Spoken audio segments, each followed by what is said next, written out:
सुप्रभात बच्चों, आज हम पढ़ेंगे पाठ 8 एक पत्र माँ के नाम। यह पत्र स्वतंत्रता सेनानी सुभाष चंद्र बोस ने अपनी किशोरावस्था में लिखा था। वे घर से दूर शिक्षा प्राप्त करने गए थे। उस समय देश परतंत्र था। देश की दुर्दशा देख सुभाष का किशोर हृदय व्यथित हो उठा।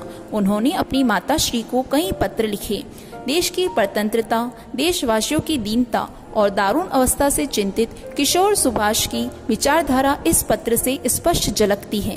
यह पत्र सुभाष चंद्र बोस के द्वारा रांची से सन 1912 में लिखा गया था। आदरणीय माँ, सादर चरण स्पर्श।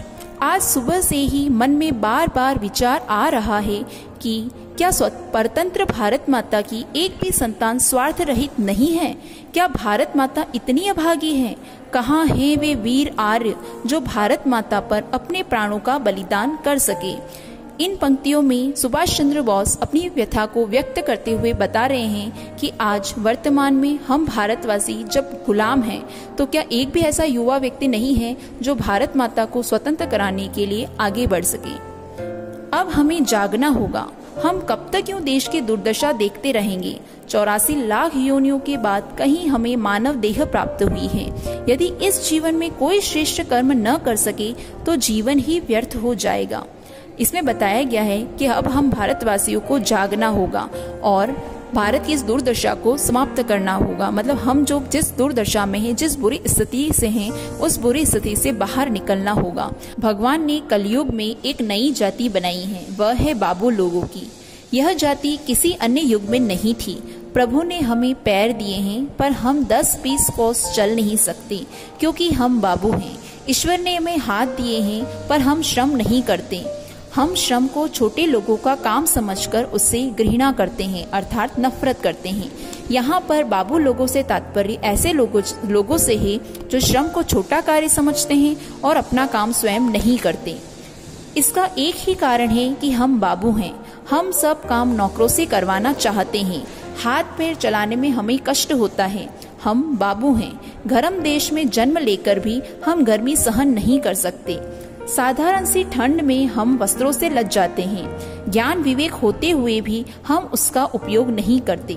मानवता की ओर हमारा ध्यान ही नहीं जाता।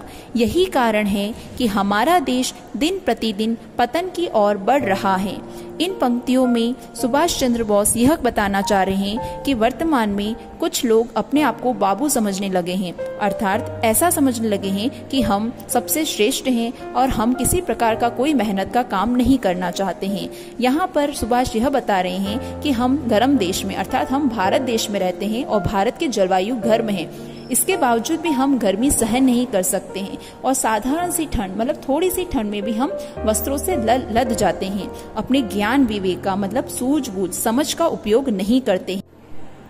अब समय आ गया है जब हमें अपने स्वार्थ त्याग कर भारत माता की सेवा में जुट जाना चाहिए। आजकल हर पल मेरा हृदय भारत माता की रुदन की आवाज सुनता है। शायद एक दिन और लोग भी इसे सुनेंगे। मैं चिरकाल तक भारत माँ का सेवक बना रहना चाहता हूँ। इन पंक्तियों में सुभाष चंद्र बोस ये बताना चाह रहे हैं कि अब समय आ गया है कि हमें अपना स्वार्थ त्याग कर भारत माता की सेवा में लग जाना चाहिए।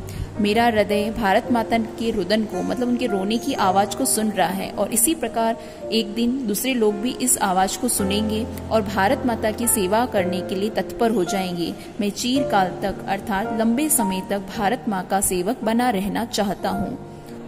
पाठ में आए कठिन शब्दों को रेखांकित कीजिए और शब्दार्थ को याद कीजिए। धन्यवाद।